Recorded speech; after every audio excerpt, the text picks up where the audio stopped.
Comienza el programa que te enseña a utilizar lo que tienes para obtener lo que quieres. Esto es La Plataforma de Meli Martínez. El regreso.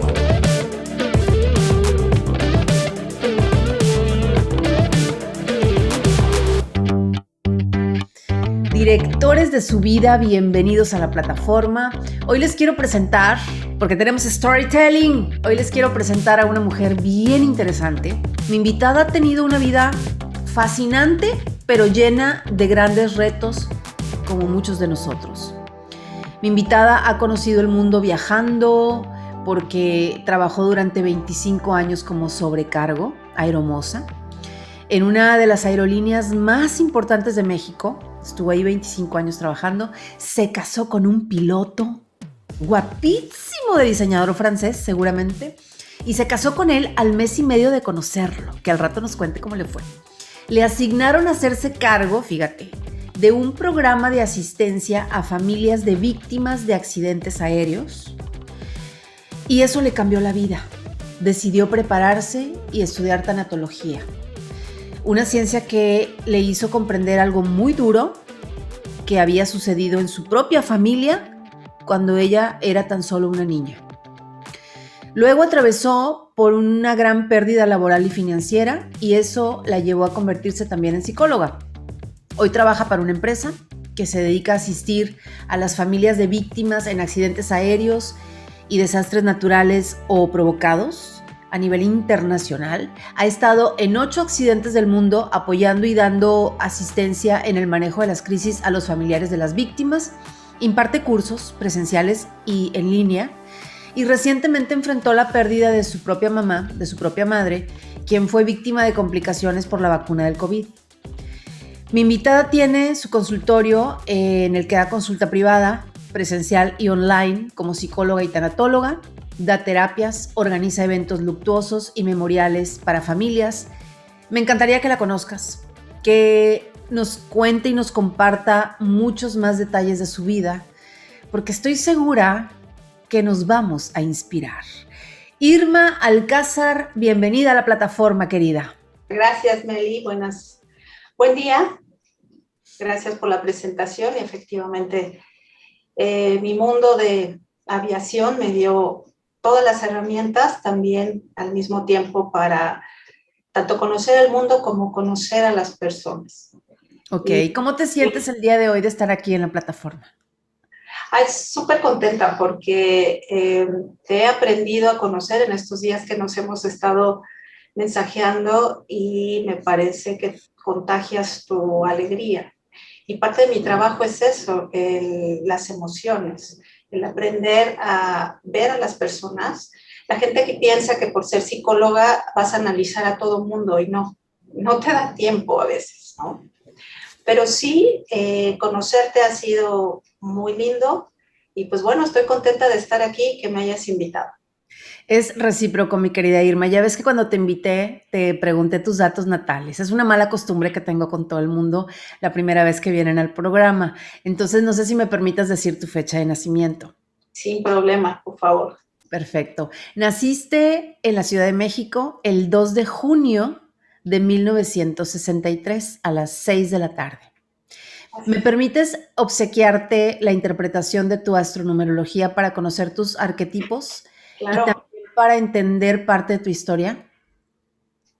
Claro que sí, gracias a ti. Vale, va. Bueno, es que habrá quienes en algún momento, y me preparo para eso, me digan, no, por favor, yo no quiero saber nada. Ah, bueno, ok, va, no importa. Yo de todas maneras, tengo el regalo preparado. Muy bien, muchísimas gracias, Irma, porque, ¿sabes por qué lo hago desde el principio? Porque si te interpretara tu astronumerología después, ya no tendría chiste, porque pues ya me contaste todos tus crímenes y todas tus cosas, entonces mejor antes. Ok. Con tu fecha de nacimiento, que es 2 de junio de 1963, tienes esencia 2 y personalidad 9. La personalidad es como el disfraz con el que tapamos un poco nuestra esencia para irnos integrando en la sociedad, para ir siendo parte de una comunidad. Entonces, lo que los demás ven en nosotros y en ti es la personalidad primero, y cuando ya nos conocen bien, nos aflora el verdadero yo o la esencia que todos traemos dentro. En tu caso, cuando los demás te ven con esa personalidad 9, El 9 es el arquetipo del que viene a ayudar, del que quiere servir, del que viene a defender una causa, del que lucha por una meta colectiva y que además tiene aspiraciones artísticas o tiene dotes artísticos, ¿ok? Pero cuando te conocen bien, aflora tu esencia 2. Y la esencia 2 es del acompañante, es el arquetipo del buen compañero, del que camina a tu lado, del que camina junto a ti. Es el arquetipo de los diplomáticos, de los conciliadores, de los negociadores, de los buenos socios, las buenas parejas, el buen copiloto, ¿ok? De pronto todos los números tienen su caída y tienen su baja frecuencia. Yo en este regalo que le hago a los invitados por primera vez, siempre me voy a la alta frecuencia porque a lo mejor ya en privado ya podemos hablar del karma y de los patrones repetitivos y otras cosas que veo por ahí, pero aquí siempre doy como lo más positivo de los números. Traes el don 1, que es el dharma de los líderes. Son los que crean su propio método, los que generan ideas nuevas que no existían. Y tienes el talento 9, que es lo mismo que tu personalidad y eso refuerza tu personalidad. Eso como que te da el refuerzo de si vienes a eso, vienes a ayudar, vienes a luchar por una causa, ¿ok? Ahora, revisando tu mapa natal, aquí está, mira qué bonita. Es tu mandala natal, que es tu sello cósmico. En el momento de tu primera respiración, en el momento de tu nacimiento, cómo estaba el cielo, lo cual nos habla de, pues de ti, de tu ser, de cómo estaban, cómo es tu constelación personal. Es como un mandala personal. Ok, aquí está. Aquí vemos el sol, que es lo primero que revisamos. Naciste con el sol en Géminis. El sol es conciencia de quién yo soy, de lo que me hace brillar, de cómo brillo yo en el mundo. Y entonces tú naciste con el sol en Géminis. ¿Quién es Géminis? El arquetipo del comunicador, del que está informado, del que toma cursos, del que quiere saber más. Aunque sabe un poco de todo, le falta profundizar, pero hay Géminis como tú que sí profundizan por otras razones y ahorita te explico por qué. Entonces, este Géminis, este sol, es los que aprenden para enseñar. ¿Ok? Son muy alumnos, pero también muy maestros. ¿Ok? El sol, que es como brillas, que está aquí, está en el sector de socios y pareja. Hay 12 sectores, mira, 1, 2, 3, 4, 5, ok, hay 2. Y tu sol está en el sector 7. Ese es el sector de socios y pareja, compañeros, socios, pareja, ¿ok? Pareja formal, personas con quienes tienes deberes y derechos, clientes también están aquí. ¿Ok? Entonces, tú brillas cuando te asocias, cuando acompañas al otro, cuando estás con el otro face to face. Eres buena para relacionarte, para llegar a acuerdos, para negociar y ahí se resalta tu 2, tu esencia 2 va muy en armonía con este sol en la 7. Tienes la habilidad de escuchar y comprender, ¿sí? Tienes también la suerte de tener opciones para asociarte y para emparejarte, ¿ok? El sol está conectado con tu sector profesional. Mira, este es el sector profesional y es el sector de pareja y de socios. Este solecito que tiene una raya roja, que son retos, significa que para que tú brilles tienes que atravesar retos para que este sol se pueda manifestar en lo profesional. Es decir, que tú eres de las personas, cuando yo veo este aspecto, yo siempre les digo, tú vienes a tener una profesión que se relaciona directamente con tu historia personal. Punto. Me dedico a esto porque me pasó esto, así, literal. Y fíjate toda la energía que tienes en tu sector profesional. Había fiesta. Cuando tú naciste había fiesta en el sector 10, en el departamento 10. ¿Ok? Y este es tu sector profesional que está en Virgo. Es decir, tú eres muy Virgo profesionalmente. ¿Y quién es Virgo? Virgo es el arquetipo de la perfección. Virgo es el que viene a dar soluciones. Por eso es muy crítico, porque critica para solucionar, critica para corregir, ¿sí? Viene a servir, viene a dar soluciones. Es el que más le gusta servir, sentirse útil, ¿ok? Entonces, a ti te gusta sentirte útil con las parejas o con las personas que vienen a ti en busca de ayuda. Pero además, fíjate, algo muy importante es este aspecto que tenemos aquí, que es el propósito de vida, que lo tienes en el sector 8, Irma. Es el sector de los procesos, los duelos y las terapias. propósito de vida aquí, en este sector tan difícil de explicar porque es muy profundo, es muy intenso y es el de duelos, terapias y procesos. Entonces lo tienes además en Cáncer. El arquetipo maternal, el que nutre, el que protege, el que alivia. ¡Qué interesante! Ahora, tu ascendente es Escorpio, ¿ok? El arquetipo de la intensidad, el ave fénix de la transformación, aquí está ascendente. El ave fénix de la intensidad, el de la transformación, el del poder personal, y esto te lleva a profundizar y a sentir intensamente para poder entender tus propios procesos y los procesos de los demás. Pues aquí está tu mandala, te lo voy a enviar por WhatsApp. Ya para finalizar, uno de tus mayores aprendizajes de vida, Irma, fue alrededor de los 27 años, un momento en el que seguramente tuviste un despertar espiritual o un salto de conciencia.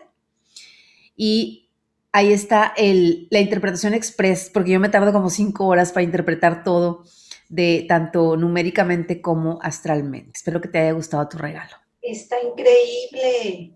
Yo creo que ha sido la carta astral. Alguna vez me hicieron una, pero ha sido la más precisa, rápida, eficaz. Express, sí. Y express, pero concisa. Efectivamente. Y esto de la tanatología, de dar a la terapia, de dar acompañamiento, Uf. nunca lo hubiera pensado, pero cada vez que he tratado de alejarme de esta parte, no alejarme porque no lo quiera, sino cuando hago un stop por algo, la vida me regresa. Entonces, ahorita lo acabo de entender con lo que me dijiste. Sí, totalmente. Traes esa misión y ese propósito. Ahora, queremos escucharte a ti. ¿Cómo fue tu infancia? ¿A qué jugabas cuando estabas sola? Cuando eras niña y te quedabas sola, ¿a qué te gustaba jugar? Pues prácticamente no jugaba tanto con muñecas o deseara yo juguetes, sino soñaba mucho. Era como, ¿qué hay más allá? Veía pasar aviones y decía, ¿a dónde va? Veía en ese tiempo, pues no eran, no vio las redes sociales de ahora, las televisiones o toda la tecnología, pero sí era mucho, ¿qué hay más allá? ¿Qué hay en la otra calle? ¿No? Ok. Y además tuve la infancia bendita de jugar todavía en la calle, bote pateado, stop, escondidillas y todo ese tipo de juegos que te permitían estar afuera de tu casa, corriendo, brincando hasta que te llamaban para que te metieras o que estabas libre, ¿no? Tuve ese tipo de infancia. Entonces, mi infancia no fue de ver por medio de una televisión, sino experimentar, Bien, jugar, caerte, soñar. bien. ¿En qué momento te conviertes en sobrecargo o aeromoza? Eso es algo que tenía, ningún familiar mío tenía relación con la aviación. Ok. Yo no sé si es algo que ya traes, pero yo decía a los 9 años que te platico, jugaba, me dejaban salir a jugar. Y entonces sentada en la banqueta, un día con una amiguita, ella me contó la anécdota a mí. O sea, ella se acuerda de eso. Ok. Y dice que yo me senté en la banqueta en un ratito que estábamos descansando y vi pasar un avión y me le quedé viendo mucho tiempo y me dijo, ¿qué le ves? Y le dije, es que algún día voy a estar ahí. Yo de alguna manera sabía que iba a estar ahí y tenía 9 años. Estabas Entonces, canalizando yo, información. yo ya de alguna forma sabía que iba a viajar y no, nunca pensé en ser médico, ser otra cuestión de profesión, sino yo pensaba en viajar. Así ¿Cuál es de fue que, tu primer viaje en avión?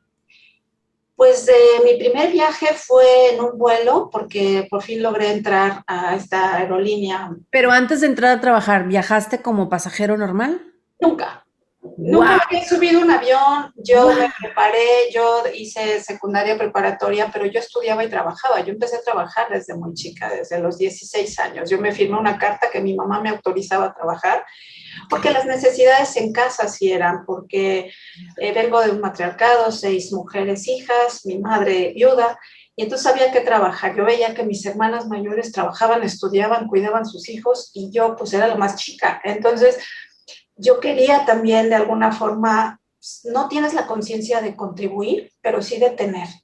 Y Ok. entonces me metí a estudiar, a trabajar, y ahí es donde estudiaba inglés, jugaba voleibol los domingos, me iba a la escuela en la mañana, trabajaba, corría de un lado a otro y así andaba, ¿no?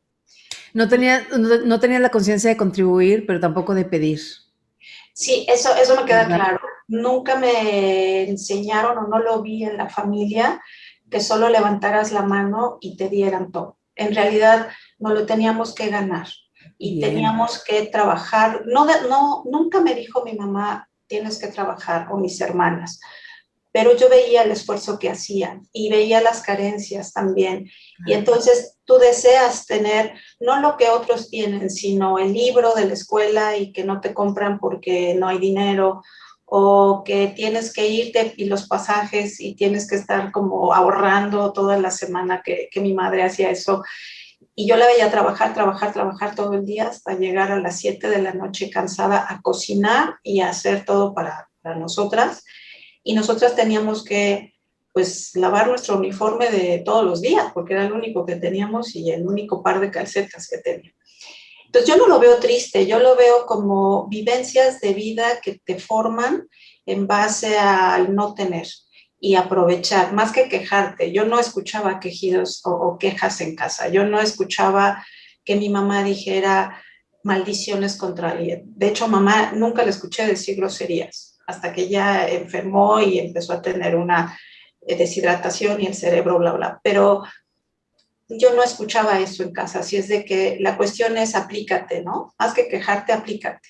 ¿Y qué Ok. necesitas? Pues esto, pues busca cómo lo vas a conseguir de la buena forma, ¿no?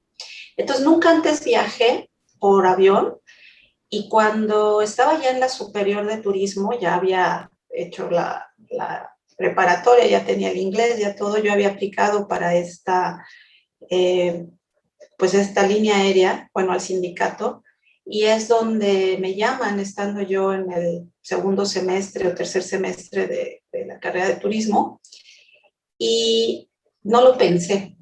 Recuerdo que había maestros y en el trabajo me decían que no dejara la escuela, ¿no? Pero de alguna manera yo ya tenía eso en mente y no lo pensé y entré a trabajar a los 20 años. ¿En qué semestre de la escuela de turismo estabas? ¿En qué Estaba en año? la superior de turismo del Politécnico y Ajá. estaba ya en el tercer semestre, empezando el tercer semestre. O sea, ¿Y por qué te llamaron a ti y no a alguna compañera que estuviera terminando la carrera? ¿Por tu físico? ¿Importaba eso en aquel claro, momento? si el sindicato tenías que hacer y se tiene que hacer un filtro para esta aerolínea por medio del sindicato. Y entonces, ahí un dato curioso es que a mí me faltaban 2 centímetros para la estatura que pedían del 1,60. Entonces, pues yo no tenía los 2 centímetros que me faltaban, 1,58, y yo insistía, todos los lunes tenía que ir a ver si había salido mi carta del sindicato. Y yo me presentaba todos los lunes, casi, casi ya uniformada, bueno, con tacón, arreglada, y estaba ahí puntual todos los lunes para ver si me daban la carta. Pasó un año hasta que una persona que me observaba cuando iba, uno de los del sindicato, y me dijo, ¿por qué no te han dado la carta? Y le dije, bueno, no me la ha dado tal persona, porque dice que me faltan 2 centímetros, pero ya pasé todos los exámenes, el de inglés, el tal, tal, y me dijo, ¿quién es tal? Y fue muy curioso porque me dijo, ¿el chaparro ese no te da la carta? Y entonces me empecé a reír y dije, sí, no me da la carta por 2 centímetros. Ven acá. Y entonces me llevó y me dijo, le das la carta a esta mujercita que lleva todos los lunes aquí, sentada, esperando y arregladita y sonriente, y de este tipo de personas sobrecargos queremos, ¿no? Claro. Y entré y de ahí empecé a conocer eh, pues muchos países, ciudades. En esta aerolínea duré 10 años y tuve la fortuna de conocer lo que es la aerolínea comercial en los 80, que fue una aviación de oro Meli, que Wow. nos dejaban hasta 3 días en Miami, 5 o 6 días en Madrid, en París, porque así eran las jornadas. Wow. Y debíamos tener un descanso horizontal, dice la regla en el sindicato, de tantas horas, pero a veces en las rutas ibas un día y regresaban hasta dentro de 8, entonces te quedabas allá, y en Nueva York y demás, y me tocó la quiebra de esta empresa, y después cuando nos llaman a los que no faltábamos, a los que no teníamos, que teníamos un expediente muy bueno, y a mí me quedaba claro que los 2 centímetros yo los tenía que suplir con profesionalismo, respeto, Sonrisa. con sonrisa, con lo que me dijeran, si ponte una piña en la cabeza, yo me la ponía, porque pues era parte del uniforme, ¿no? De hecho, hubo un tiempo en que decían que la sonrisa era parte de tu uniforme, y si no Wow. sonreías, te podían bajar de vuelo. Entonces, a mí la verdad es que sonreír nunca se me ha complicado. Okay, excelente. Duré ahí 10 años, me caso, me voy a Cancún a vivir. ¿Renunciaste a la aerolínea? Renuncié a la aerolínea y me Ok. decían, algunas personas me llegaron a decir, Irma, ¿estás segura? Es la gallina de los huevos de oro, estás dejando una carrera. Yo ya era ejecutiva de servicios a bordo, que es un rango más que entras como sobrecargo. Después de la quiebra nos habían mezclado con las más antiguas, entonces hacíamos vuelos a Europa más frecuente, y tenía ya una carrera ahí de 10 años, pero yo siempre, lo que tú dijiste en la carta astral es cierto, siempre estoy en la búsqueda de qué hay más allá. Sí. Y yo decía, bueno, ¿y después de esto qué? ¿Qué voy a hacer? Ajá. Eh, Me caso. A los 27 que tú dijiste esa edad, en la carta astral estuve muy pendiente. Hay un quiebre en donde amo mi carrera, pero quiero hacer más cosas y no quiero estancarme, porque podía jubilarme. De hecho, ya estaría jubilada ahí con todas las prestaciones de la ley antigua. Sin Sí. embargo, renuncio, y también era algo, sabes, después de 10 años no pasar navidades con tu familia, no estar en casa. Al principio es novedad y estás joven, después lo extrañas. Sí. Y entonces, bueno, me caso, me voy a vivir a Cancún, Ok. y allá entro a otra aerolínea charter. Y en la charter no hay jornadas, ahí todo se acabó, todo lo que teníamos acá de privilegios, ahí podíamos volar muchísimo. Muchísimo, te quiero decir que 90 horas son las que puedes volar al mes. En esta aerolínea llegábamos a volar hasta 120. Y Wow. no nos bajábamos del avión, pero ahí conocí lugares que no tenía ni idea a veces: Copenhague, Berlín, Múnich, lugares que, porque era charter y era donde contrataran las personas que pues en Europa tienen sus temporadas de frío y venían a Cancún, y yo vivía en Cancún. Entonces los vuelos eran de noche, eran muy largos, y ahí me hacen jefa de sobrecargos. Y esta aerolínea de charter, bueno, ahí me divorcié, y después conozco a mi esposo, que es el que mencionas actualmente. Ok. Y ¿Cuánto tiempo después de que te divorciaste conociste a tu esposo? pues yo creo que había pasado como 2 meses, y además me caía mal. Y entonces ¿Te yo decía, caía mal? me caía mal, A ver, sí. platícame. Entonces tú lo viste piloteando y tú eras la sobrecargo. Yo lo veía y decía, ay, es que se siente soñado, ay, es que no me cae, ¿no? Pero en un vuelo que hicimos a Berlín, un compañero me dijo, oye, vamos a salir. Tuvimos una jornada muy larga, como 18 horas de vuelo por escalas y demás. Y Wow. entonces me dijo, vamos a conocer Berlín, porque descansábamos un día y regresábamos al otro. O sea, Ok. te digo que se nos habían acabado los privilegios que tenía yo en la otra. Pero vivía en Cancún y tenía otro tipo de situaciones, no me quejaba, ¿no? Y yo le dije que no, porque le dije, ¿quién va a ir? Y me dice, fulanito. Y yo, ay, no me cae. Me dijo, no le haces caso, no le hagas caso, vamos tú y yo, pues no lo tomas en cuenta, y pues ya, pero el chiste es conocer Berlín porque nos regresamos pasado mañana. Claro. Y ahí te voy, ok. No le hice caso a mi amigo, él llevaba una grabadora y hasta la fecha me dice, tengo la grabación donde no me volteabas ni a ver. Y ustedes se la pasaron platicando, riendo. Caminamos y conocimos tanto Berlín, caminando y con un mapa. Antes no había GPS, Claro. que se me cayó un tacón del zapato y le arranqué el otro tacón al otro zapato y empecé a caminar tal cual, Ok. conociendo Berlín. Y así es como empecé a conocer a quien ahora es mi esposo. Empezamos a salir mes y medio, eh, y después yo ya, divorciada de la otra persona, pues yo tenía ya que hacer dónde voy a vivir, buscando casa, y él me dice, ¿por qué no te vienes a vivir conmigo? Pues él vivía en una zona hotelera, en la zona hotelera, y me dijo, y si no nos llevamos bien, pues tú ya decides a dónde te vas a vivir. Y yo decía, eran los tiempos como que va a decir mi mamá, ¿no? Cuando sepa, o sea, todavía no le digo. Los demás, entonces lo mantuve oculto, lo mantuve guardado, y pues dije, ok, en la vida a veces hay cosas que tienes que decidir. Y me reía mucho, platicábamos mucho, nos llevábamos súper bien hasta O las sea, obviamente ya te caía bien, porque fíjate, yo 10. estaba leyendo que estadísticamente las parejas que más duran o más estables son quienes cuando se conocieron, uno de los dos no le cayó bien al otro. Sí, yo creo que sí. Es muy curioso este dato. Y yo pensé que era un mito, que era un cliché, pero es verdad, estadísticamente comprobado, las parejas que más años tienen juntas, es cuando se conocieron, uno de los dos no le caía bien al otro.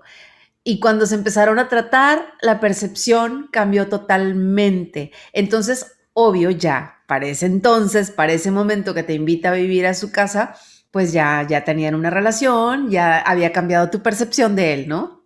Sí, y además me dijo, mira, ya estamos grandes, ya él ya era también divorciado, no tenía niños, yo tampoco, entonces me dijo, ya estamos grandes, ya vamos a obviar el noviazgo de manita sudada. Y para que tenga, él es muy así directo, él te dice las cosas, quienes lo conocen, tiene un humor muy negro, muy sarcástico, y yo dije, pues sí, sí es cierto, pero no le decía yo a mi mamá, o sea, todavía ya grande, ya divorciada, yo decía, mi mamá va a sufrir, ¿no? Me fui a vivir con él y dije, si no funciona, yo tenía la idea de irme un año sabático de mochila a conocer Europa. Ok. Y entonces yo tenía eso en la mente, ¿no? Yo no tenía la idea de, pues me caso y tengo hijitos y entonces me mantiene y con todo respeto, ¿verdad? Pero me quedo ya en casa, o sea, no, yo quería seguir viajando y conociendo el mundo. Ok. Y él me dijo eso, conmigo vas a poder seguir preparándote y viajando y vamos a seguir conociendo el mundo, ¿no? Y Bien. pues de mes y medio de conocernos, un mes más que vivimos juntos, y me dijo, vamos a casarnos un día, porque iban a hacer unos viajes muy largos en Europa, una temporada muy larga, y me lo pidió en el súper, caminando, y yo le dije que yo no me quería casar. Ok. Y le dije, vamos a seguir viviendo juntos. Y me dijo, bueno, mira, lo vengo pensando desde la sección de las papas. Y luego pasamos por la sección de Cuando los lleguemos a salchichonería, se me va a olvidar. panes. Ya te pedí que nos casáramos, pero no lo voy a volver a hacer porque me estás Bien. pateando. Entonces, como Ah. tú me digas, como tú quieras vivimos, ¿no? Pero ¿Y no tú, lo y voy para cuándo el anillo? A ver, o sea, ¿qué me vas a poner de anillo? esa es otra historia, bueno, lo del anillo. Un alambre de pan Bimbo. Ok. No, o sea, él tenía su anillo de su matrimonio anterior y yo tenía el mío. Y entonces dijimos, bueno, ¿qué hacemos? Él se iba el viernes a vivir un tiempo en Europa, vuelos muy, le decíamos, muy largos, y iba a ir a Cancún de visita. Entonces decía, pues, como no hay tiempo de todo eso, nos casamos en esta semana, habla con el juez, porque tú me dijiste que no, ahora tú lo haces. Y de los anillos, pues le borramos el nombre, y en 5 años, si duramos, te prometo que te doy un anillo. Entonces, hay personas que me han dicho, ¿cómo aceptaste eso? Y yo, pues si yo estaba con él, como el anillo no tenía importancia, ¿no? Según yo. No, sí, de Y hecho. respeto las costumbres de cada quien. Entonces, bueno, fui al joyero y le dije, ¿le puede cambiar el nombre, por favor? Y me miraba como, ¿de verdad? Sí, y póngale esta fecha. Entonces traíamos anillos diferentes de ser como la novia Ah, y demás. Y bueno, finalmente ya nos casamos un jueves, nos fuimos a bailar al Cristín, le hablamos a 2 testigos que no nadie sabía, él le habló a su mejor amigo, su esposa, y fueron 5 personas en el departamento. Y de ahí llegó el juez y dijo, no puedo más que el jueves, pues el jueves, porque si no, pues ya no nos casamos. Y yo te prometo que pasaba saliva. No creas que lo cuento chistoso, pero en ese momento decía, estoy haciendo bien o yo estoy mal, pues ya, esto no puede ser cierto, ¿no? Y no le había dicho todavía a mi mamá. Entonces, pues nos casó el juez, nos fuimos a festejar ahí al Cristín, en aquel entonces era una discoteca padrísima en los ¿Cómo 80, olvidarlo? Sí, sí lo recuerdo, Cancún, claro. y de ahí a la fecha llevamos 25 años. 25 años juntos, desde que te lo propuso en salchichonería. Desde que me lo pero a los 5 años entonces vino el anillo y estábamos en Dubái. Y ahí Ok. viene la parte, ya no es la salchichonería, la sección de las papas y demás. Dubái, La señores. salchichonería eran las papas. Pero ya estábamos en Dubái con unos amigos que vivían allá y pues me dio el anillo de compromiso y fuimos a unas dunas que nos llevaron ahí, terminamos en otra parte de las dunas, pero era el mar en la noche. Y con estos amigos sacaron una lona, estuvimos ahí en un picnic y ahí sacó el anillo y me dijo, ¿te quieres casar conmigo? Ya de una manera formal. Y bueno, tuve mi anillo de compromiso hasta los 5 años y mi anillo de casa. Qué Y cada 5 lindo. años me regala un anillo por haber Qué hombre aguantado más cumplido con su palabra, porque así te lo dijo en el súper y así lo hizo. 5 años después, así, eso sí, me gusta, me encanta. Ahora, ya siguen juntos, están casados, están felices, como obvio, como con retos como todas las parejas tenemos, ¿no? bastante, sí. Luego, ¿qué pasó? O sea, ¿en qué momento? Porque por ahí me platicaste que hubo como una crisis muy fuerte, algo que los sacudió, Sí, esta aerolínea cerró y cerró de la noche a la mañana. donde los Entonces, dos trabajaban. los dos trabajábamos ahí Ok. y nos quedamos, teníamos ahorros, pero nos quedamos en ese momento esperando un año a que volviera a abrir porque eso era lo que nos mencionaban. Y en esa creencia, pues en un año de gastarte tus ahorros, pues llegó un momento en que tuvimos que tomar la decisión de salir de Cancún porque ya no había más oportunidades, otras líneas aéreas. No Se, los liquidaron, o sea, no nos cerraron sin liquidaron. liquidarlos ni nada. Sí, no nos liquidaron, la aerolínea era española y entonces pues no sabemos qué pasó, solo de un día para otro nos dijeron a partir de mañana cierra, pero nos van a comprar otros extranjeros, ¿no? Y en ese nos van a comprar, esperábamos hasta que se acabó el aire acondicionado, el agua, no había ya nada y seguíamos yendo porque ahí era la jefa de sobrecargos y era muy triste, fue muy triste ir viendo ese acabarse. Tú sabes, los pilotos, pues su mundo es volar. Yo me queda claro que lo primero en la vida para muchos pilotos, no sé si todos, no puedo decir todos, pero es volar, es llevar al mando de un avión, es esa oficina maravillosa que tienen en los cielos, en esos atardeceres y demás preciosos. Entonces, él se fue haciendo diferente, ¿no? Su carácter. Ahí conocí lo que era la depresión, pero todavía no sabía manejarla, todavía no tenía la preparación. Tuvimos que regresar a la Ciudad de México sin nada. Dejar muebles, dejar los ahorros se acabaron, dejar coche, casa en la playa, todo.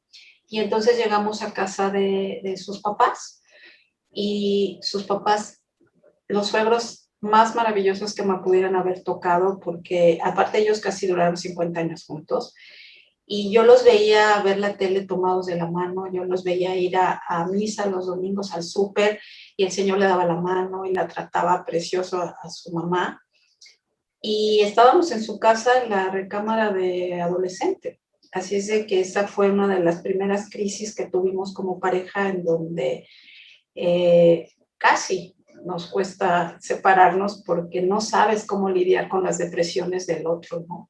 Mientras uno trata de resistir, el otro se va para abajo y no hay manera. Es como cuando quieres salvar a una persona que se está ahogando.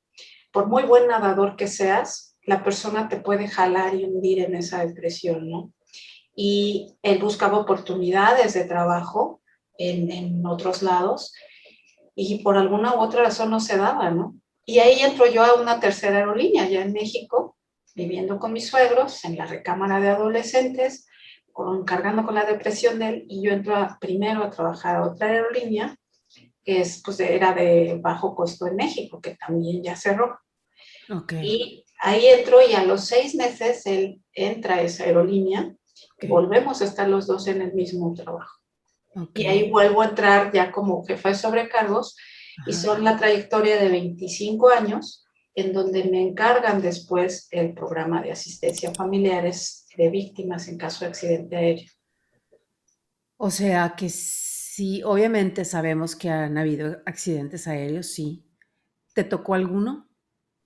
En esta aerolínea no, pero me lo encargan y me lo asignan porque hay una ley que te exige a las aerolíneas, que es la ley de Family Assistance, que te exige tener y cumplir con protocolos de inmediato posterior al accidente. Ok, O si es en el momento, si ya hoy en día te enteras de los accidentes por las fotografías en Instagram o Twitter y demás, pero tienes que cumplir de inmediato con varias situaciones y cosas básicas con las familias, que ok, son entre asistencia, desde hospedaje, alimentación, traslado. Y si tú imaginas y dimensionas un accidente, pues no todos viven en la misma ciudad quienes sobreviven o fallecen. claro. Por tanto, las familias convergen al lugar del accidente por sus propios medios y la parte de la ley es que la aerolínea tiene que protegerlos y darles esos medios por medio de los seguros y etcétera, ¿no? Ok, Cuando me encargan este programa ahí, eh, yo le dije al director que me lo mencionó, no, gracias, yo no quiero saber nada de muerte.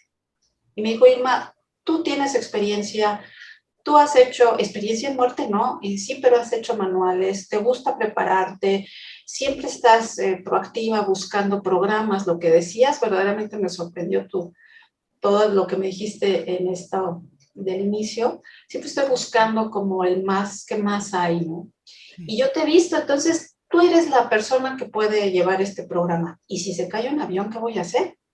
Y me dijo, pues prepararte, estudiar. Ok.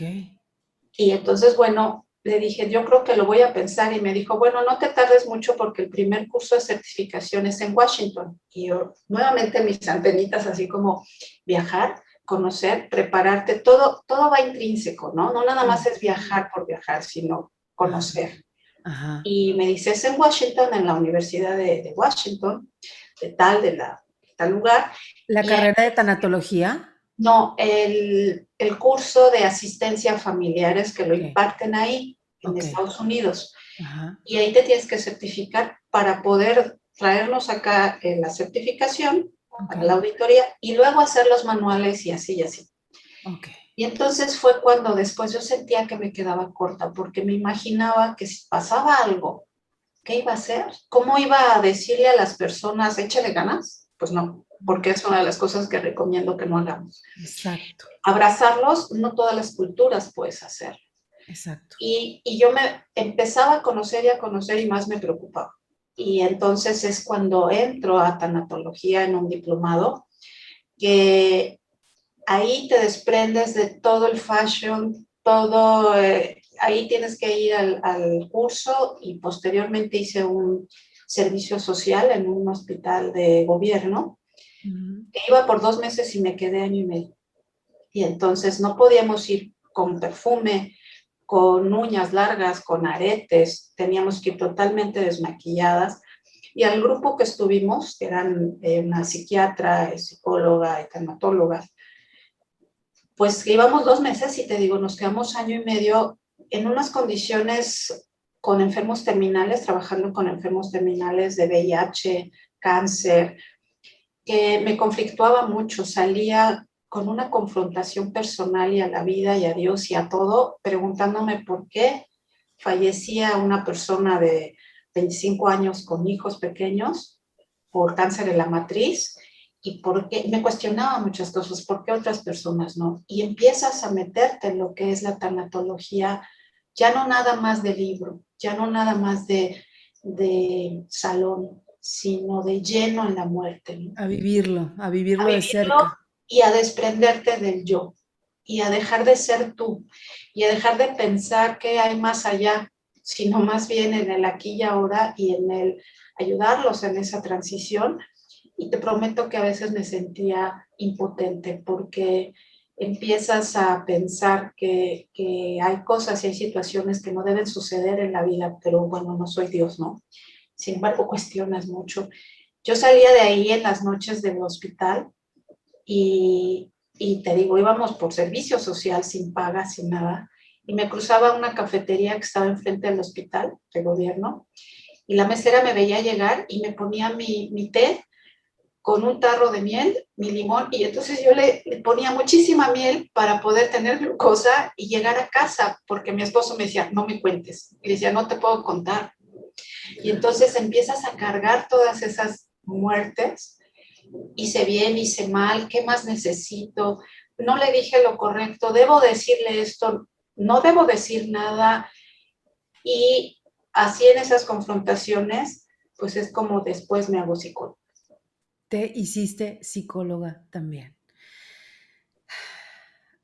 En algún momento me platicaste que te hiciste psicóloga también porque caíste como en una crisis personal al descubrir o al enterarte de algo que había pasado en tu familia cuando tú eras pequeña, ¿o entendí mal? No, sí, prácticamente en casa, pues yo no sabía de niña por qué no estaba mi papá. Y nos decían, bueno, había como rumores y cosas escondidas, hasta tengo en la mente así como que hablaban y cerraban la cortina porque estaba la niña, ¿no? Y la niña era yo. Mis hermanas me llevan muchos años. Y entonces mi papá, pues oí hablar de mi papá y había una foto de mi papá, pero pues hasta ahí. Y entonces, no te sé decir a qué edad me entero que mi papá no había fallecido en un accidente como me habían dicho, sino que se había suicidado. Cuando yo estaba en tanatología en el diplomado y luego todo el servicio, pues fueron 3 años y medio trabajando con la muerte. Y ahí entendí que el suicidio, porque viví un tiempo en que me enteré hasta que estuve en tanatología, con ese enojo, ¿no? De por qué lo hiciste. Claro. Y por qué si yo te necesitaba y yo sí te extrañaba y yo ¿No sí te te quería. importó que yo estuviera chiquita? ¿Cuántos años o meses tenías de nacida cuando tu papá se suicidó? Tenía 6 meses. Yo pensé que un año, pero una hermana me dijo, no, tenía 6 meses cuando mi papá se suicidó. Y el coraje de decirle a papá que ya no está, que también es un proceso del duelo, ¿no? Pasar por la ira, por el enojo, por el coraje y decir, no te importé, o sea, no me querías ver crecer, Sí, no te además importó el dolor que dejaste a mi mamá y a mis hermanas y es muy duro el tema del suicidio. es muy duro y sabes, Meli, no se habla. Hoy en día se está empezando a abrir un poco, pero en ese tiempo y en esa época es como hasta un estigma vergonzoso para Sí, la familia y no debe ser. Tampoco debe ser algo de lo cual te enorgullezcas, por supuesto que no, pero es un tema que se mantiene oculto y los demás lo cargan, los vivos lo cargan como, qué pena, ¿no? Ay, no lo menciones, no lo digas. Y así fue.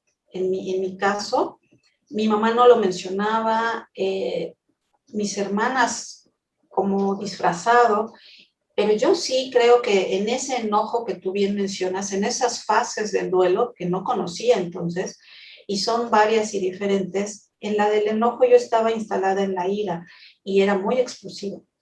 Parte de mi carácter era, decían, te pareces a tu papá, eres como tu papá, eres igualito a tu papá. Y es que tú son igualitos. Y yo decía, pues sí, pero el Señor, y yo me enojaba, ¿no? No, ni siquiera lo veía como tal, porque cuando ya te enteras, pues estás en la fase de la adolescencia, sí. estás en una etapa difícil y de alguna manera necesitas respuestas y no las tienes y nadie te las da o te las dan disfrazadas. Exacto.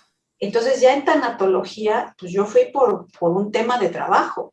Yo no fui a lavar mis penas y había muchos en clase que se les había muerto un hijo, que habían fallecido alguien, su ser querido, y estaban tomando el diplomado por sus propias razones personales. Yo iba por trabajo, o sea, yo iba a cumplir.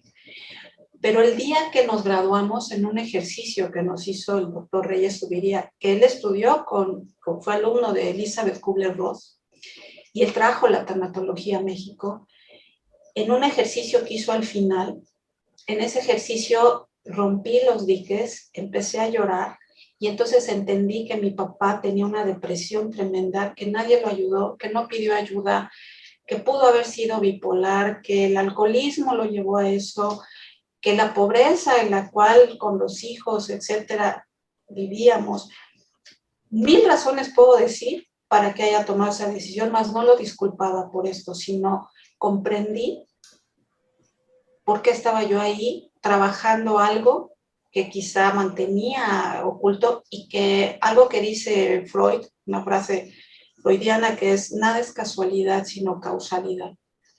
Y esto es, y fue el cómo descubrí que necesitaba trabajar en eso. Lloré muchísimo ese día, me acuerdo, y le pedí perdón.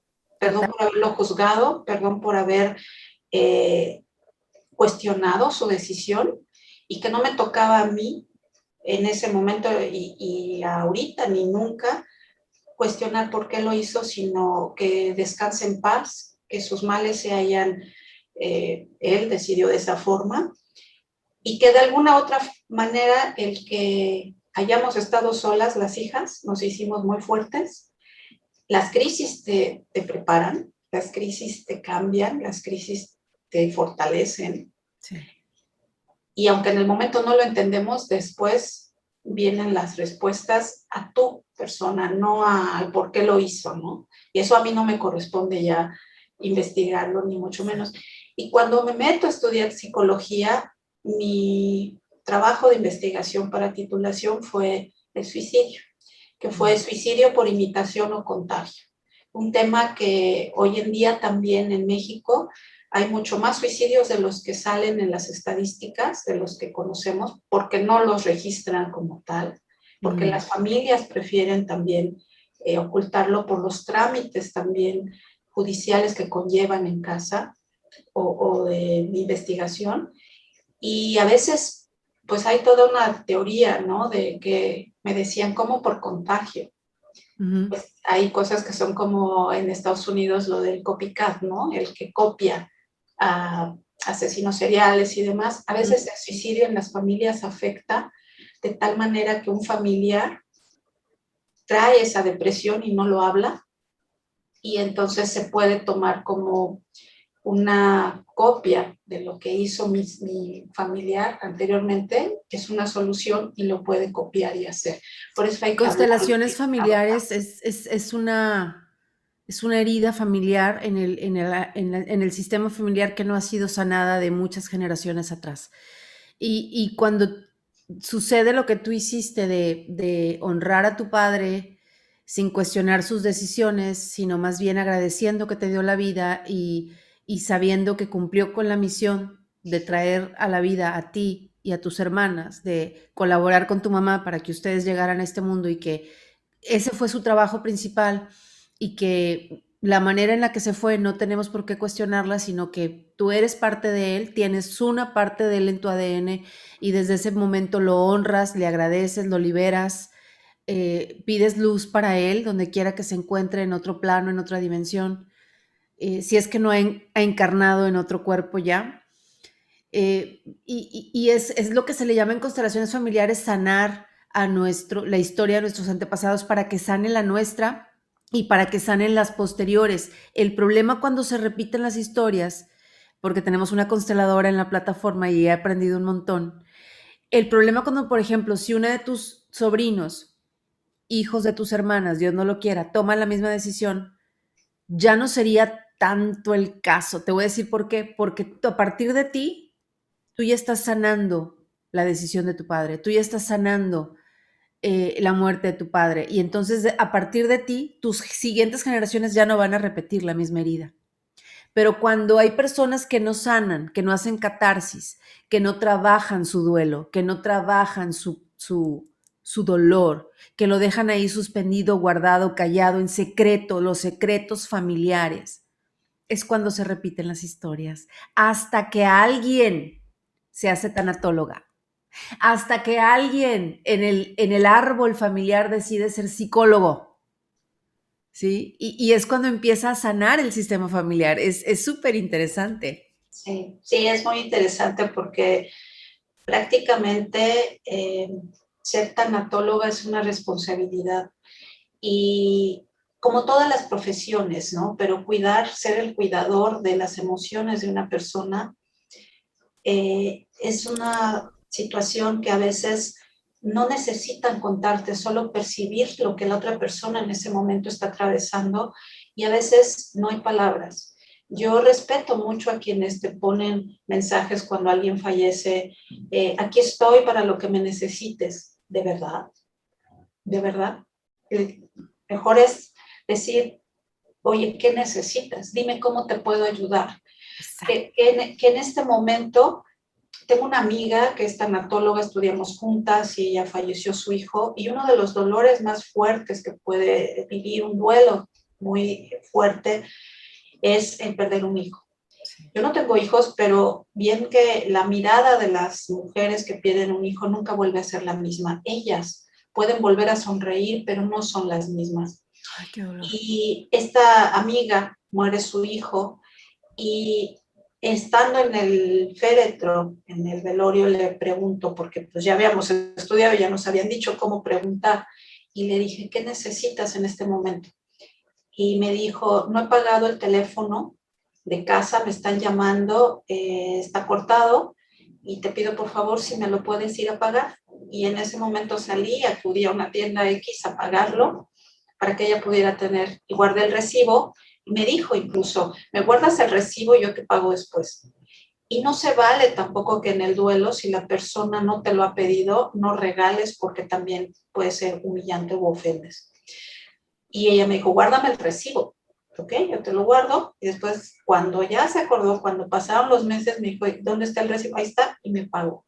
Pero en el momento, ¿de qué manera puede ser útil? A otra amiga falleció su esposo y le llevé, me dijo, que te pregunté igual, ¿qué necesitas? Y me dijo, no tengo nada para comer para mis hijos, sus hijos chiquitos. Y pues, ¿qué comen? Le dije, porque si te compro lo que yo, pues a lo mejor no. Y me dijo, tráeme esta leche, tráeme pan, tráeme tal, tráeme tal. Y entonces ya lo puse. Ese es el tipo de ayuda que a veces durante los vuelos podemos dar, desde lo más pequeño hasta no nada más decir lo que necesites, porque a veces no. La pregunta mágica es, ¿qué necesitas? ¿Cómo te puedo ayudar? ¿Cómo Y te puedo cuando, ayudar? ¿cómo te puedo ayudar? Y cuando dicen, nada, no, no, todo bien, o sea, no te preocupes, y cuando no te piden nada, también hay una pregunta muy buena.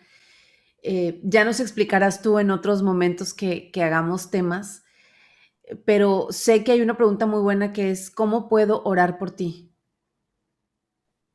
O sea, ¿qué quieres que le pida a Dios para ti? ¿Sabes? Esa es una pregunta muy potente. O sea, es así como, y ahí es cuando la gente se empieza a desahogar también. Ay, pídele esto, pídele, bueno, vamos a orar juntas, ven. Y es cuando, ay, es que son momentos tan importantes, ¿no? Esos momentos del duelo y que a veces no sabemos qué decir. A veces es mejor no decir nada y nada más dar un abrazo cuando no sabemos qué decir. Ya nos explicarás tú en algún momento, mi querida Irma, cuando hagamos temas específicos de esto del duelo, de qué decirle a un familiar que está viviendo el dolor, cómo actuar, cómo ayudar, etcétera. Sigue platicando de tu historia. ¿Has estado en cuántos accidentes del mundo dando asistencia a familiares que han atravesado el dolor de la pérdida? De ahí, donde esta empresa, cuando cierra también esta aerolínea, pues es cuando ya me decido a hacer, tener mi consultorio, a hacer pues mis propios programas de capacitación, ya tenía experiencia y es como una empresa que nos daba servicio en caso de accidente se tiene que tener una empresa para asistirte en todas las cosas técnicas y también humanas. Me contrata como associate o part-time en cierto número de horas al mes para poder asistir en Latinoamérica a las líneas aéreas en este programa. Y esta empresa que se dedica a desastres a nivel internacional, accidentes provocados o no, y me contratan y entonces me empiezan a enviar a dar capacitación a líneas aéreas en Latinoamérica. Y también cuando surgen accidentes, el primer accidente al que asisto, me envían, te preguntan, firmas un contrato si te puedes ir, y obvio tienes que ir consciente de que no puedes dejar también si tú tienes un problema y te vas con el problema. tienes que ser tan honesto, nos capacitan, nos enseñan cómo trabajar. Tú no vas a dar terapia porque no te da tiempo, lo que vas es a resolver lo que las necesidades de las personas familiares, de las víctimas o sobrevivientes requieran. Y ellos me empiezan a enviar a los accidentes en donde se requiriera bilingüe, español-inglés, ¿no? Y el primer accidente al que acudo fue en North Carolina, donde fallece una piloto mujer y era un avión pequeño. Y ahí me toca más que nada el memorial, cómo lo trabajaron, con qué respeto, cómo llegaron las familias, lo que se les da, la comida, las peticiones de cada quien. Y algo muy importante, por ejemplo, que aprendí ahí en ese accidente, el primero era, observa, llévate Kleenex, porque alguien va a llorar o alguien va a requerir, y sabes, esa acción de dar una... Un pañuelo, una servilleta. pañuelo así, esa acción es un acto humano de confort, de acompañamiento. Sí, Y hasta eso. llevamos hasta muñecos peluches para los niños, en fin. Y los papás de la piloto, ellos pidieron otro automóvil, otro, pues irse en otro, a otro horario al el evento que iba a ser el memorial, porque yo no entendía por qué. Porque todo debe ser igual para no caer en racismo o discriminación. Pero a ellos sí se les estaba otorgando esto, y entonces mencionaron en un momento dado que no soportaban las miradas de las personas porque los miraban culpándolos. Y eso pasa en los accidentes aéreos, que culpan al piloto, ¿no? O culpan a los pilotos Es cuando que la investigación verdad. todavía no sale, y la mirada del ser humano cuestionando ante una tragedia al otro, a los familiares, pues también es devastadora, ¿no? Y es peor cuando el piloto no muere, que solo También es porque un hay piloto y que implicaciones mueren penales. algunos pasajeros, las miradas y los juicios contra el piloto o contra el chofer del autobús o lo que sea, hacia las familiares de ellos y hacia el mismo piloto o chofer, pueden ser bastante, los juicios pueden ser bastante Sí. duros. Cuando hay accidentes en tierra, trailers o camiones, te prometo que lo primero que pienso es en la familia de todos los que implicados, de verdad en las familias. Y si sobrevive lo que acabas de mencionar, el chofer del tráiler o del camión, yo pienso pues que los resguarden, o que muchos huyen, ¿no? Porque bueno, ahí es otras cuestiones de leyes, pero es muy fuerte este proceso para ellos que enfrentan, porque tú no sabes, o sea, el ser humano juzgamos a veces de inmediato, ¿no? Y a priori, y esto no es correcto, no es adecuado. Pero bueno, en los accidentes que he estado, este fue el primero, un memorial, también el acompañar a las familias, de mantenerte un paso atrás con ese respeto y en silencio. Y había de otra cultura que estaban ellos, de repente pedían cigarros de la marca que ellos fuman, y había que irlos a conseguir, ¿no? Y puede sonar como muy vanidoso, fatuo, pero no. Es que en ese momento muchos que están viviendo el duelo, quizá lo único que quieran es fumar un cigarrillo, u otros no tomar agua, no nada, otros no dormir, no bañarse, y otros pueden llegar y estar bañados y estar presentes porque están así, es su formación. Y otros lo que quieren es olvidar la pena con tequila, como en México, Y en que a México lo veces que el te piden funeral se convierte en borrachera. en México, ¿sabes? Si estuve en un accidente en México y lo coordinamos entre 3 personas, y ahí fue coordinar una iglesia, coordinar camiones para las familias de las víctimas, y en ese momento en la iglesia había un bautizo. Y entonces hablamos con el padre y hablamos con los del bautizo para poder hacer la misa de los familiares en ese momento, porque lo que necesitan es también paliar ese dolor, como por medio de su religión. Y en la tanatología es bien importante respetar todas las religiones, mas no por ello, en un evento de ceremonia, vamos a hacer una ceremonia por cada uno, porque no terminarías, sino a veces se hace un consenso para hacer una ceremonia, llamémosle universal. donde no predomine un dios o una religión sobre la otra. En este caso, en este accidente, la mayoría eran católicos y se organizó un evento muy lindo en ese momento. El policía del hotel, que en ese momento coordinamos también, el policía de la entrada, nos consiguió flores y unas cubetas. O sea, hicimos toda una asistencia de ayuda humanitaria.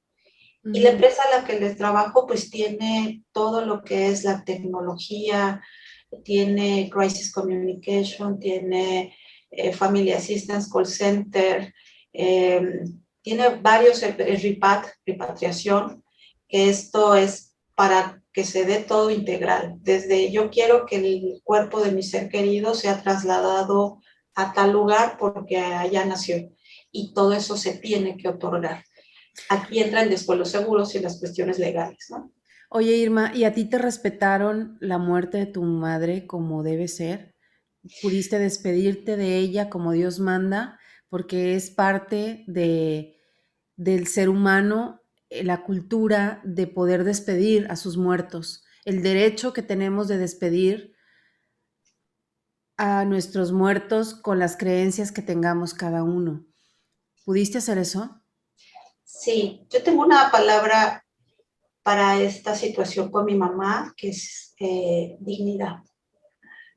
Yo a mi madre tuve presente todo el tiempo que ella, a raíz de la vacuna, se deshidrató, tuvo diarrea. Por su edad, 98 años, ella no era hipertensa, diabética.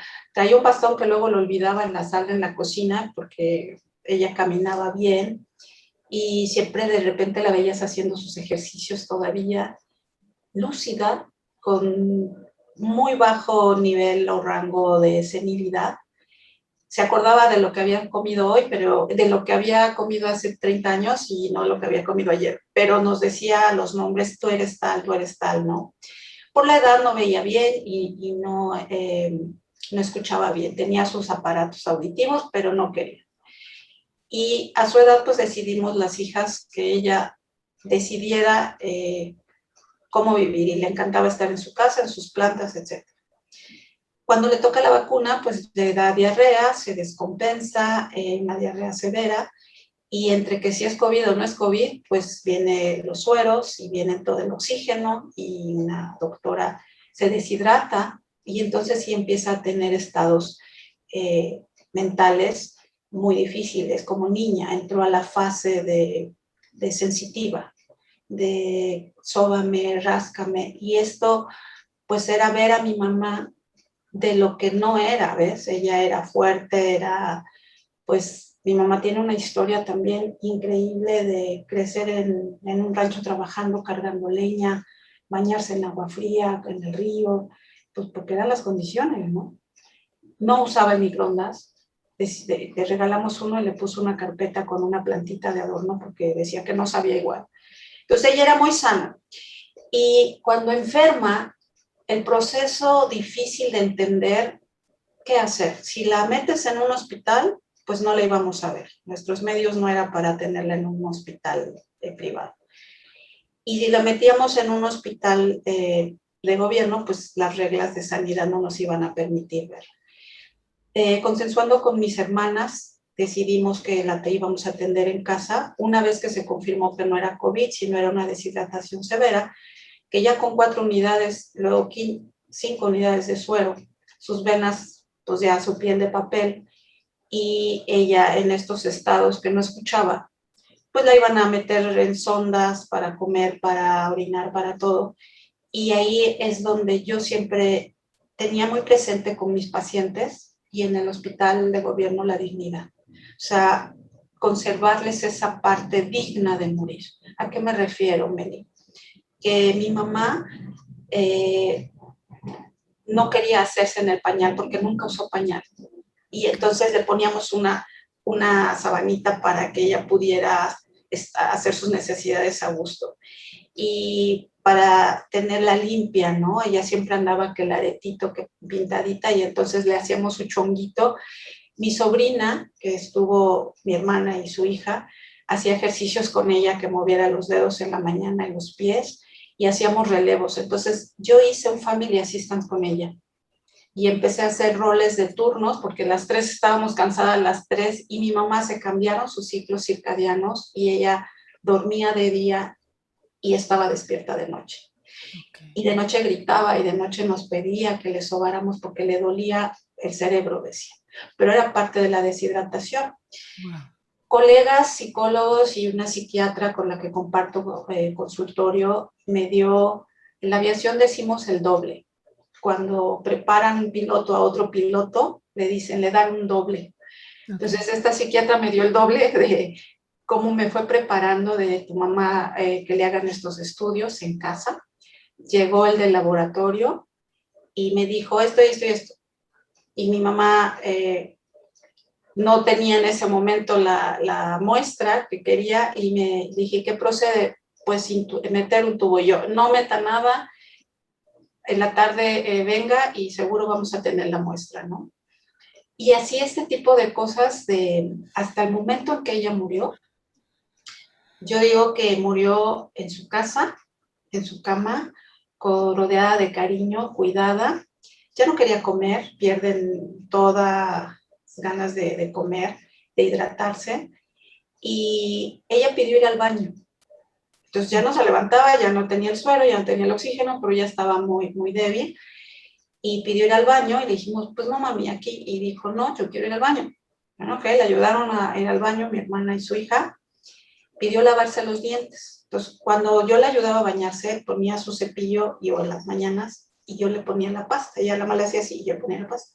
Entonces dijo, me quiero lavar los dientes. Se lavó los dientes, hizo el baño, se lavó los dientes, se regresó a su cama con su pijamita, peinadita y murió de un paro cardiorrespiratorio.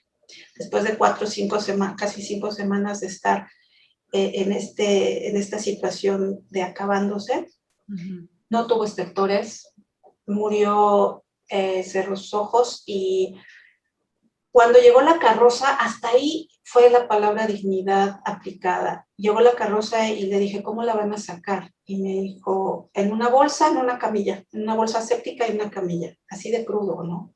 No me lo van a decir bonito porque es la chamba de ellos y es su trabajo, ¿no?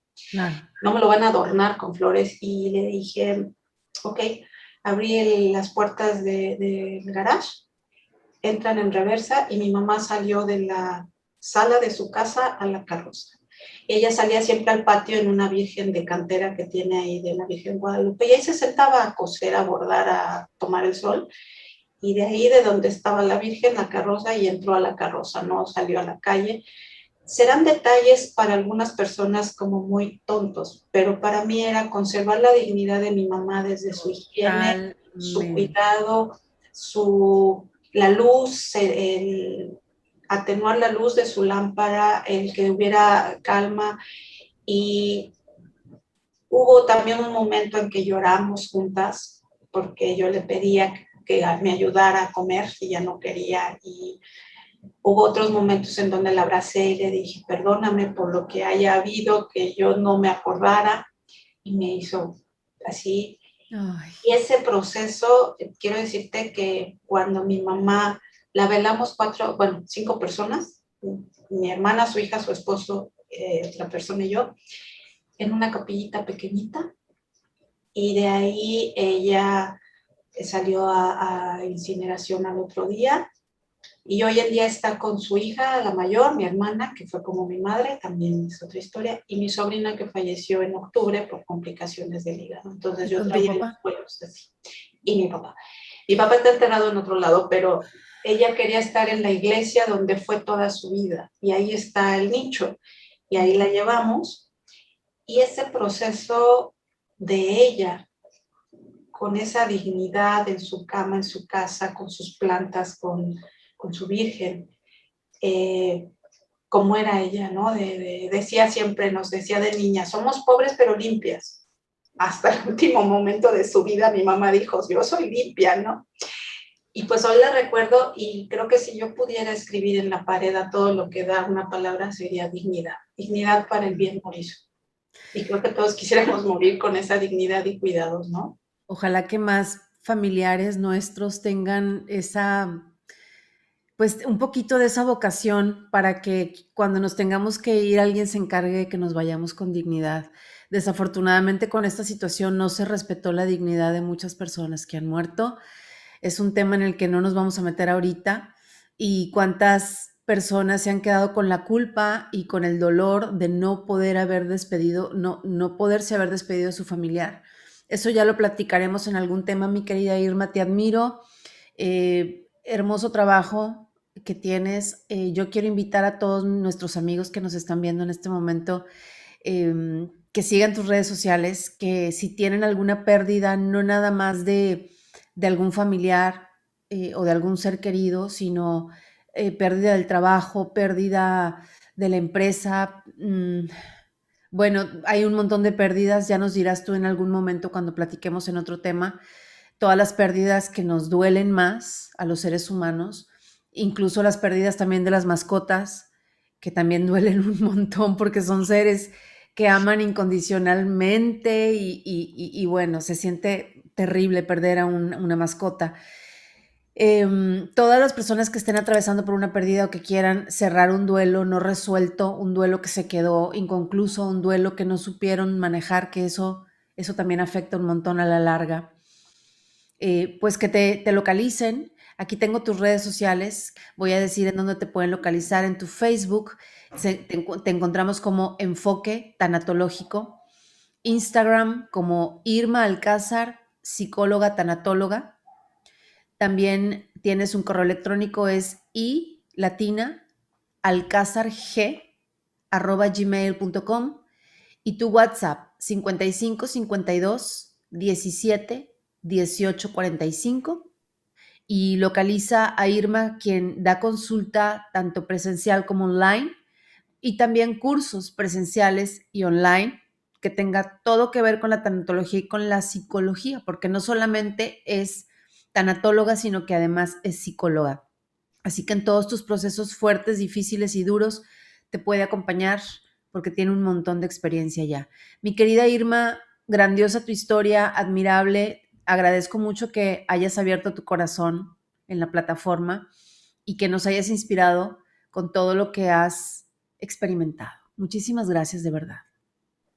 Gracias a ti, Meli. Además, un gusto platicar contigo y ese regalo que me diste, increíble, y pues con todas las personas que requieran ayuda y apoyo, efectivamente, estoy a sus órdenes. Sabemos que sí, y te quiero invitar para que nos traigas un tema cuál podría ser bueno, qué tema presentarías por primera vez en la plataforma, fuera de tu historia, sino ya con herramientas para el público en la próxima invitación que te hagamos aquí.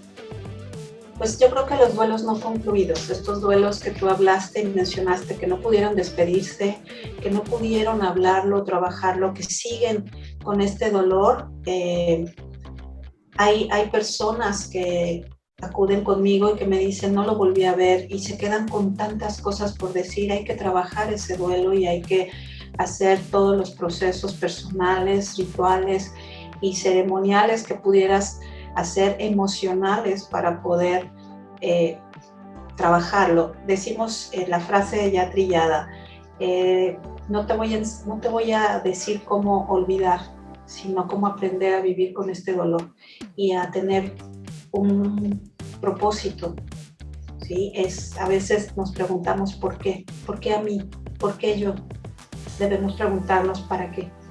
Es correcto. Muchísimas gracias, mi querida Irma. Pronto nos veremos por aquí nuevamente. Gracias, de verdad.